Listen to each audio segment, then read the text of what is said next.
Right, it's Tahn, Tahn versus Imperial Gold. Yeah, so here we are on Ohana. Imperial Gold in the bottom right, Tahn in the top left. By the way, some weird things going on with some of the maps. The search function, sometimes people having difficulties finding the maps, and there is definitely something slightly odd about the search function. Sometimes you type in Ohana Ellie and it comes up top hit, and sometimes it doesn't seem to show up at all. So top tip, if you're practicing or whatever, if it does show up and you find it, add it to your favorites, and that way the next time you need it, it's you just click on it in your favorites and it loads fine. I don't know why there's an issue there. Don't know. Speaking of issues, my webcam appears to have completely died. I mean, say completely died. I unplugged it and I plugged it back in, and that did not fix the issue. So, you know, presumably borked. So yeah, I'm sure you guys will be absolutely fine without seeing my mug in the corner of your screens. Let's talk about this game. So both players looking very standard opening. Imperial Gold, as should be the case, walling off the top of the ramp here. That is a gap though. That's a gap. That's not quite in the right position. Generally what I tend to do is yeah, put the racks in between two depots, and that kind of sizes out quite well. Yeah, gap. Rather than using the add-on as part of the wall, but yeah, because obviously the direction of the ramp affects whether or not the add-on's going to work and all sorts. Speaking of standard openers, things look pretty standard here on this side of the map. This is an actual build. This is a planned build. Notice that the gas is here, but there's no workers in gas, and speed is researching. This is a Ling Rush build, classic. So what you do is you drop the gas. You basically, it's a standard opener, hatch gas pull. You put your 3 workers in gas. As soon as the gas finishes, transfer them. Don't wait for new ones to hatch. Tip your 3 workers into gas. Continue worker production. As soon as you have 100 gas, take the workers out of gas. Tahn is overshot by 44, but not to worry. You take the workers out of gas, you transfer them to your natural, and you start speed, you start queens, and you start lings. The one thing to look out for when you're doing this build is overlords. Like, don't supply block yourself ever. This is a massive mineral imbalance. So Tahn hasn't quite got this lined up just right. A little bit too heavy on the workers, not heavy enough on the lings. But yeah, the idea here is that you crank out huge numbers of lings very early. This maybe not quite as early as Tahn had in mind, but nevertheless, there is a reasonable number of lings on the map. Now, that said, Imperial Gold has also got a substantial army on the map, and there is a lot of DPS. From these Marines. Upgrades wise though, the Lings have got speed. The Tahn has not got any upgrades. So these Lings can definitely come in here, kill all of these workers, deny mining at this expo long before they're in danger of death. This is now large numbers of Lings, problematic numbers of Lings. You don't want to move through that gap. You want to wedge that gap. Because there's no way the Lings can get past there. No way. Not against that DPS. However, does come in and kill 10 workers. So, well, 8 workers as it happens. So, job done. Now as the Zerg, what I'd be thinking is hatchery, Benling pool, Benling nest, you know, expo. And get across the map with my next wave would have just huge numbers of Benlings in the mix. So I can roll them through this gap into that juicy ball of Marines and just slay everything. I am curious about this barracks. I didn't actually notice when it appeared, so I'm not sure what's going on here. There's a tech lab building on it, which just seems pretty weird. You know, double racks on the other side of the map at the start of the game with tech labs is a build. The proxy marauder build, and you turn up really early with 2 marauders, 2 more to follow that, and you'd be amazed at how hard it is to kill 4 marauders at like the whatever it is 2.5 minute mark. I mean, it's nasty. Imperial Gold has got a bunker up here now. The longer you wait, the less these lings become worth. So, you know, I'd have been more inclined to get the lings in here, disrupt mining on this base. It did take quite a lot of damage last time, and Imperial Gold has not fixed that. But look, if these lings come in now, they will get through the gap. If they wait, there's going to be a wall, and they are waiting. Why wait there at the bottom of the ramp? Get in. And you know, killing these structures not necessarily that useful, but this ramp is not where you want to be. This mineral line is. So I think I'd have stayed. Don't come down the ramp, Imperial Gold. But these lings actually just mucking about, really. This is not an effective fight.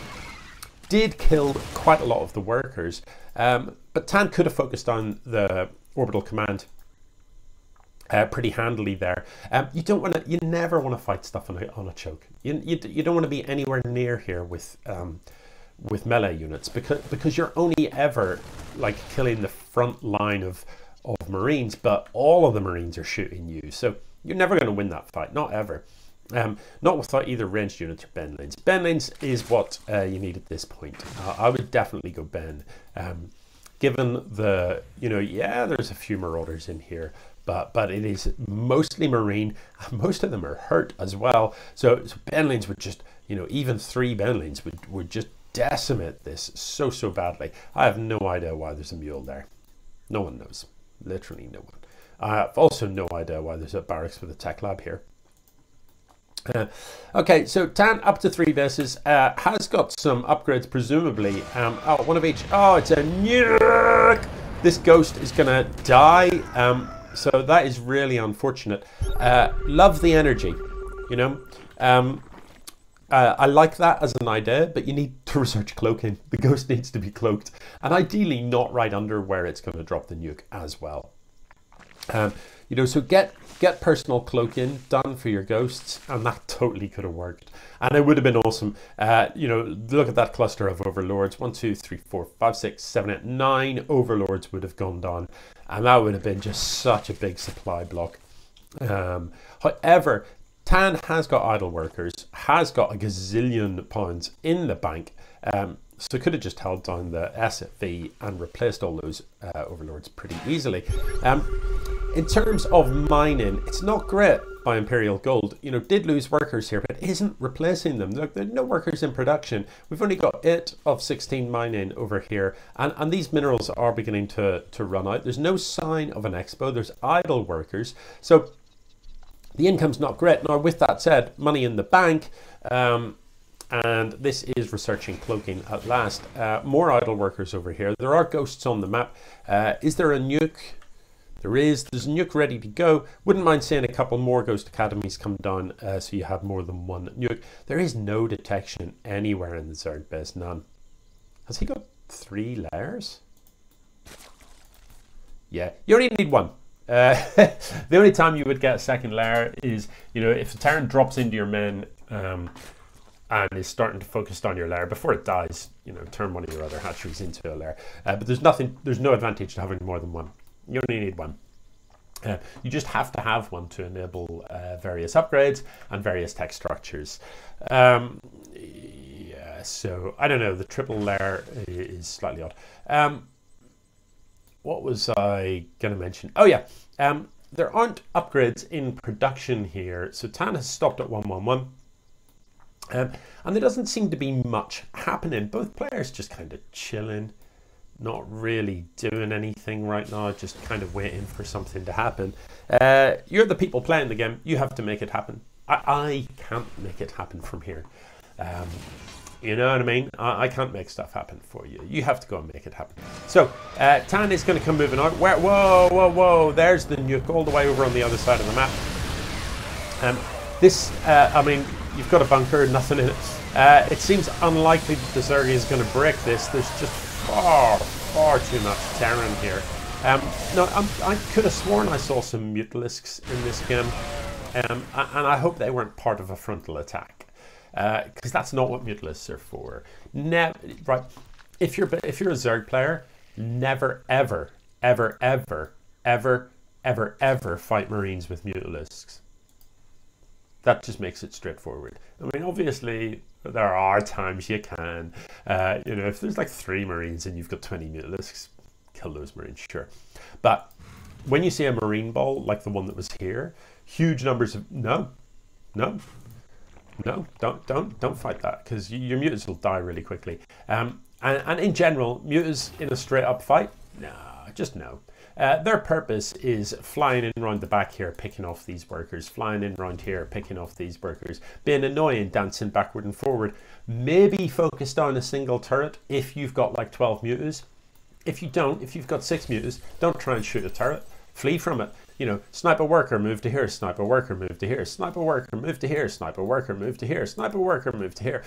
They're so fast, they're so quick, they kill workers so quickly. What they don't do is fight straight up fights, because they're squishy. You know, Marines just focused on mutas so brutally fast. Even missile turrets kill mutalisks pretty quickly. You know, I'm concerned for the Terran. Like, where's the mining happening? This is it. This miserable mineral patch with only like 300 odd left in it is the mining. Zerg, on the other hand, you know, has got a reasonably healthy setup, but look, idle workers here, this not saturated, and this yet to be saturated. So neither player really doing particularly well on the macro. And if I look up in the production tab, right now the Zerg is building creep tumors. That's it. That's it. Why? I ask myself. You've got free supply, you've got larvae, you've got money. Why aren't you building things? How do you think you're going to end up with an army if you're not building an army? You know, StarCraft is essentially a simple game. Get money, turn it into units. If either of those aspects are missing, you're not going to win. That tactical jump was very special indeed, tactically jumping halfway across the screen. So the Hydras are going to come in here and just focus this down, and that's the end of the Terran economy. Mutalisks on top of the siege tanks, brilliant. That is good use for Mutalisks in a heads-up fight. And look, this Zerg army on the 3rd attempt is just going to walk in here and absolutely wreck this. Nothing here to stop it. ImperialGold out of money and unable to do anything about this. And that is the GG. Well, that was a good game, in as much as we saw some back and forth, we saw a bit of tech, we saw some attempted pushes and stuff. You know, for me, the standout reason that we had the result that we did was because ImperialGold did not mine. You didn't mine. You know, you lost workers early and you didn't replace those workers. And I don't remember seeing a single medevac in sight. And medevacs just make such a difference. Those Marines damaged were not being healed up. They were just staying damaged. Nice to see the nukes being deployed. Unfortunate that first one didn't pan out. But yeah, and maybe unfortunate with the timing, because that second one kind of went off just as an attack hit. And had you know, been a few seconds later, maybe you'd have saved it for home defense. Anyway, GG.